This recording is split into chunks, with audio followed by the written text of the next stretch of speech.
The city park pulsed with the chaotic energy of a golden afternoon. Soccer balls skidded across the grass, and backpacks were dropped in haphazard piles as children raced through the clover.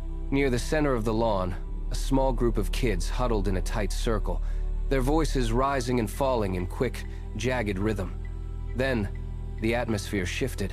The running stopped, the shouts faded into a low, expectant hum. Jesus walked through the grass, his footsteps silent against the earth. He reached the circle and lowered himself onto the ground. Settling into the center of the group, the air grew still. He leaned forward, his gaze moving slowly from face to face, meeting the eyes of the restless, the worried, and the lonely. He spoke, his voice cutting through the remaining noise of the park like a cool breeze. "God knows your name," he said. "He sees every tear you hide." The silence in the circle deepened, heavy and profound. The children leaned in, their previous distractions forgotten, anchored by the stillness of his presence. A girl near the edge of the circle shifted her weight, pulling her knees close to her chest. She had a fresh scrape on her shin, and she picked at the edge of the dried blood, refusing to look up. "The other kids make fun of me," she whispered, the words barely audible against the distant hum of the city. "They say I am weak because I choose to be kind. They laugh when I help."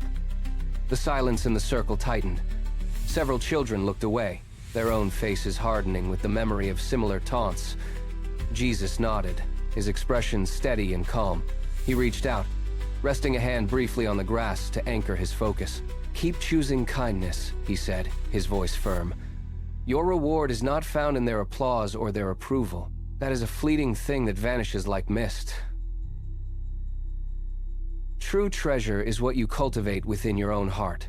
When you act with love, you build something that no one can take away from you. Do not live for the noise of the crowd or the popularity of the day. Those things fade, but the choice to be kind remains your strength." The circle remained quiet, but the air felt different now, sharper, more demanding. A boy sitting opposite Jesus stared down at his scuffed shoes, his jaw set. He looked up, his brow furrowed with the weight of the instruction. "What about the kids who are mean to us?" he asked, his voice cracking. "The ones who push and shove?" Jesus gestured toward the distant city skyline, where glass towers caught the waning light. "Love them," he replied. "Pray for those who hurt you. If someone speaks a harsh word, answer with a gentle one." He paused, letting the difficulty of the command hang between them. "It is easy to love friends, but God calls you to love even when it is hard." He shifted, kneeling on the turf to bring himself eye level with the boy. "If you want to be treated with kindness, be the first to show it. Stop judging the mistakes of others until you have checked your own heart." The children watched him, eyes wide. The previous comfort of the afternoon had vanished, replaced by a heavy, necessary reflection on their own past choices and the sting of their own forgotten unkindness.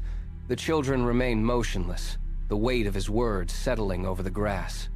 Jesus reached down and plucked a withered leaf from the ground, holding it between his thumb and forefinger so all could see. "A healthy tree grows good fruit," he said, rotating the leaf. "A sick tree cannot. Your actions are the fruit of your heart." He dropped the leaf, watching it flutter to the dirt. "Build your life on my words, and you are like a house built on solid rock. When the storms of life hit, when the winds howl and the rains flood, you will stand firm. But those who ignore these lessons are like a house built on sand." He looked at each child in turn, his gaze lingering on those who seemed most troubled. The house built on sand might look fine on a calm day, but it will collapse the moment the wind blows. It cannot withstand the pressure of the coming storms. The atmosphere in the park shifted. The air felt heavier, the golden light of the sun casting longer, deeper shadows across the grass. He held their attention completely, forcing them to weigh the permanence of their choices against the fragility of a life built on nothing. Jesus rose to his feet, and the heavy silence of the circle finally broke. The children shifted, blinking as if waking from a long, quiet dream.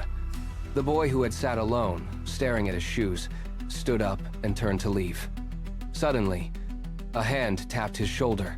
A peer stood there, holding out a worn soccer ball with a tentative, genuine smile. The boy took it, his shoulders dropping from their defensive hunch. Nearby, the girl who had been bullied earlier looked toward her classmates. They met her gaze and offered small, inclusive nods. The tension that had held the group apart all afternoon dissolved. They began to move toward the park exit, no longer walking in isolated pockets. One child leaned over to help a friend hoist a heavy backpack. Another slowed their pace to stay in step with the group. Their footsteps were steady, rhythmic on the gravel path. They left the park not as they had arrived, but as a group, tethered by a new, shared purpose.